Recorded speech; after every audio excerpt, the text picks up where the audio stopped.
అమ్మవారి యొక్క సంపూర్ణ అనుగ్రహాన్ని పొందాలంటే ఏ పూజ చేయాలో తెలుసా మరి? ఏ రోజు చేయాలి? ఎలా చేయాలి? ఎప్పుడు చేయాలి? అనే ఇలాంటి పూర్తి సమాచారం అంతా కూడా మరి ఈ వీడియో చివరి వరకు చూడండి. తప్పకుండా మరి ఈ వీడియోలో మీకు కావాల్సిన ఈ పూజా విధానానికి సంబంధించిన అన్ని విషయాలు కూడా ఇక్కడ చూడొచ్చు ఫ్రెండ్స్. తప్పకుండా మరి అమ్మవారి పాదాలు సాక్షాత్తు ఈ బావి లాంటి ప్రదేశంలో అమ్మవారి పాదాలు ఉన్నవి. అమ్మవారి పాదాలను దర్శించుకుంటూ ఉన్నాము. దుర్గామాత, అదేవిధంగా స్వామివారు బోలా శంకరుడు అంటాం కదా, మరి స్వామివారి వాహనాన్ని చూస్తూ ఉన్నాము. కొమ్ముల మధ్య నుంచి స్వామివారిని దర్శించుకుంటూ ఉన్నాము. స్వామివారిని ఇలా దర్శించుకోవటం అన్నది చాలా చాలా అదృష్టంగా భావిస్తూ ఉంటారు. మరి మీకు ఆ దర్శన భాగ్యాన్ని కలిగించాను ఫ్రెండ్స్. ఓకే, మరి ఇప్పుడు వీరంతా కూడా అమ్మవారి అనుగ్రహాన్ని పొందటం కోసం కుంకుమ పూజ, కుంకుమార్చన అంటాము కదా, మరి ఆ కుంకుమార్చన కార్యక్రమం అయితే నిర్వహించి అనంతరము అమ్మవారి కృపను పొందుటకు మరి భక్త మహాశయులందరూ కూడా అమ్మ అనుగ్రహాన్ని పొంది, స్వామివారి అనుగ్రహాన్ని పొంది వాళ్ళ కోరికలను నెరవేర్చుకుంటూ ఉన్నారు. అమ్మవారి వాహనాన్ని చూస్తూ ఉన్నాము. సింహము అమ్మవారి వాహనం. మరి ఇందాక చూసాము అయ్యవారి వాహనం నంది. కొబ్బరికాయలు కొడుతూ ఉన్నారు భక్తులు. ఈ కుంకుమార్చన కార్యక్రమం అనేది ఇంటి దగ్గర నుండి బయలుదేరి వారు పండ్లు, కొబ్బరికాయలు, పాలు, మహానైవేద్యం లాంటివి తీసుకొని వచ్చి శుక్రవారం రోజున మధ్యాహ్న సమయంలో 12 గంటల తర్వాత మరి ఈ కుంకుమార్చన కార్యక్రమం జరుగుతోంది మిత్రమా.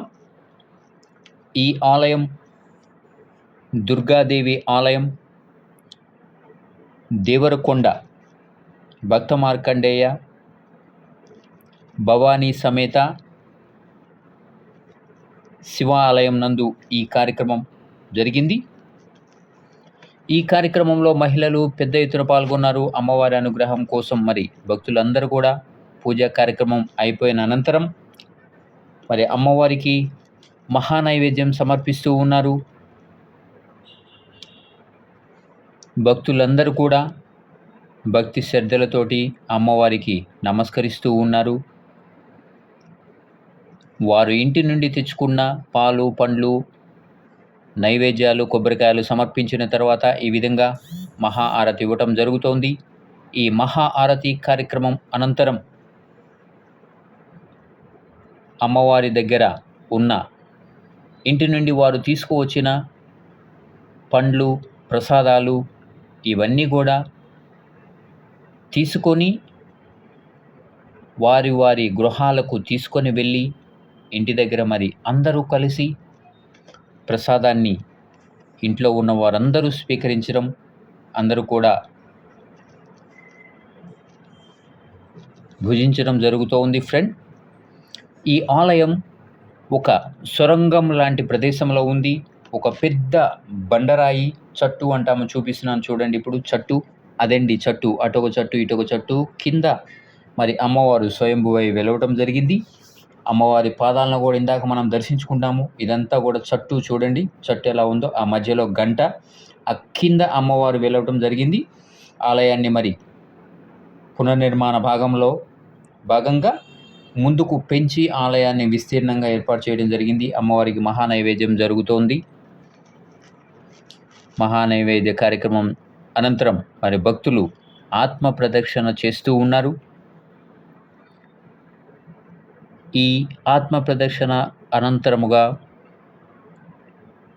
అక్షింతలు తీసుకొని అమ్మవారి దగ్గరకు వెళ్ళి అమ్మవారికి నమస్కరించుకొని మనసులో ఉన్న కోరికలను తెలుపుకొని అమ్మవారి పాదాల దగ్గర అక్షింతలు వేసి సాష్టాంగ నమస్కారం చేసుకుంటూ ఉంటారు. ఇలా ఈ కుంకుమార్చన కార్యక్రమం అనేది కంప్లీట్ చేసుకొని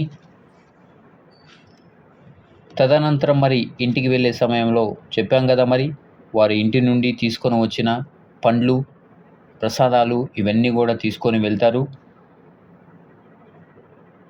భక్తి శ్రద్ధలతోటి మరి అమ్మవారికి మొక్కుకొని వారి మొక్కులు నెరవేర్చాలని అమ్మవారిని ప్రార్థిస్తూ ఉంటారు భక్తులు. కొందరు మరి మొక్కుబడులను నెరవేర్చుకోవడం కోసం ఆభరణాలు, వస్త్రాలు ఇలాంటివి కూడా తీసుకొని వచ్చి ఆ రోజున అమ్మవారికి సమర్పించడం జరుగుతూ ఉంటుంది. ఇలా వారి వారి మొక్కుబడులను నెరవేర్చుకుంటూ అమ్మవారి కరుణా కటాక్ష కృపలను పొందుతూ అమ్మవారి అనుగ్రహానికి పాత్రులవుతూ ఉంటారు. అమ్మవారి పాదాల దగ్గర అక్షింతలు వేస్తున్న భక్తులను చూస్తూ ఉన్నాము. పండ్లు, తాంబూలం ఇలా ఇంటికి తీసుకొని వెళ్తూ ఉన్న భక్తులు వీరంతా కూడా పూజా కార్యక్రమం, కుంకుమార్చన పూజా కార్యక్రమం అనంతరం కూడా అక్షింతలు మరి ఇవన్నీ కూడా తీసుకొని ఇంటికి వెళ్ళి అందరూ కలిసి మరి ఇంట్లో ప్రసాదాన్ని స్వీకరించడం జరుగుతోంది.